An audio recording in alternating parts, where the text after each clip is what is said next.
São 8h28, hora de conversar com a nossa Mônica Berga, uma colunista de todas as manhãs. Mônica, um bom 2020 para você. Tudo bem, Mônica? Saudade que eu tava aqui, tudo ótimo. Também. A Mônica vai trazer para a gente um relatório sobre o Brasil que será divulgado na França nessa semana. Que relatório é esse, Mônica? Pois é, Barão, bom dia em todos, em primeiro lugar. 17 organizações internacionais, Barão, elas vão lançar na quinta-feira em Paris um relatório sobre a situação de direitos humanos no Brasil. Vai ser o primeiro de uma série para acompanhar o nosso país de perto, um trabalho que está sendo chamado, o nome é Barômetro de Alerta para a Situação de Direitos Humanos no Brasil. Desse grupo fazem parte entidades como a Caritas, a ACT UP, que teve um papel destacado em campanhas de saúde pública em torno da AIDS nos anos 80 e tem um trabalho também destacado em relação a várias questões de interesse público, e a Anistia Internacional, entre outras, né, a Anistia atuando como observadora.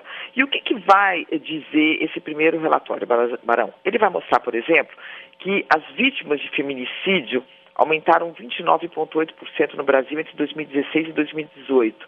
Note, Barão, que nós não estamos falando aqui de governo Bolsonaro, se é bom, se é ruim, etc. É um balanço sobre o Brasil, nós como nação, como um todo, e o que aconteceu nesses anos todos nessa área de direitos humanos. Então, feminicídio, um aumento de 29,8%, ainda não tem dados de 2019 concretizados.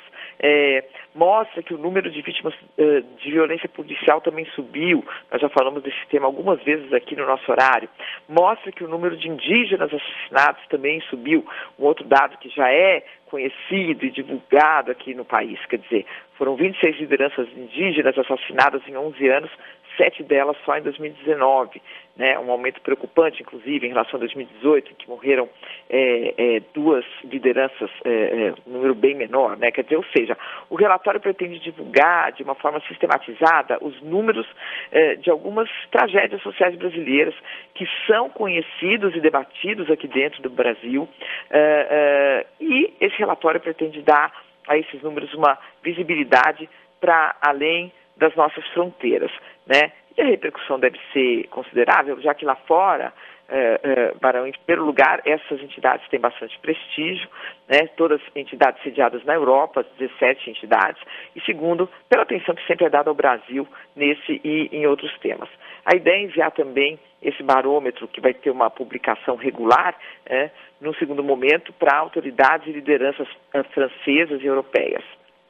Portanto, Barão, ao lado da divulgação aí das nossas belezas para atrair turistas, das nossas perspectivas econômicas, né, para atrair investimentos, perspectivas essas que parece que são positivas para esse ano, ao lado de todo esse lado bom do Brasil, positivo do Brasil, agora tem esse relatório para falar também dos nossos problemas, da nossa violência, das nossas contradições, Barão.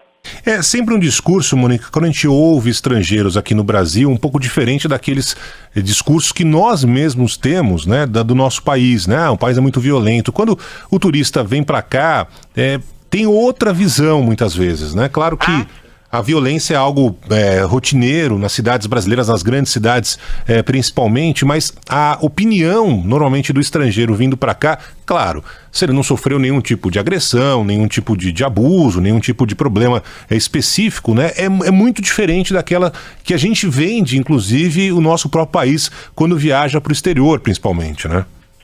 Exatamente. Agora, também tem aquela questão, por exemplo, a gente tem números bem positivos da violência, né, Barão, no Brasil, desde o ano passado, já vindo desde 2018, de queda de homicídios. Mas eu falei já com especialistas, quer dizer, muitas vezes você fala, o problema da violência está num primeiro plano para os brasileiros, porque você cai o número de homicídios, mas não necessariamente você diminui consideravelmente outros problemas de violência, né? Furtos ou outras. Então a sensação segue sendo uma sensação de insegurança, apesar desses números positivos. Então é aquela coisa, quer dizer, seu filho vai voltar à noite a pé em São Paulo, você vai ficar tenso, né? Ainda que os números sejam muito positivos, apesar de tudo isso, a nossa sensação em relação à segurança ainda não é uma sensação como a de moradores de países super desenvolvidos que têm números de fato, né, muito pequenos de violência. Apesar da nossa queda no número de homicídios, ainda segue alto o número de homicídios no Brasil. Então a sensação de insegurança ela ainda persiste. Mas o fato é que esse relatório ele vai trazer aí em várias áreas números que são importantes também de ser debatidos, situações que são importantes de virem à tona, né, de serem mostradas na dimensão que elas precisam ser mostradas, ao lado, como eu disse, de outras características positivas do Brasil.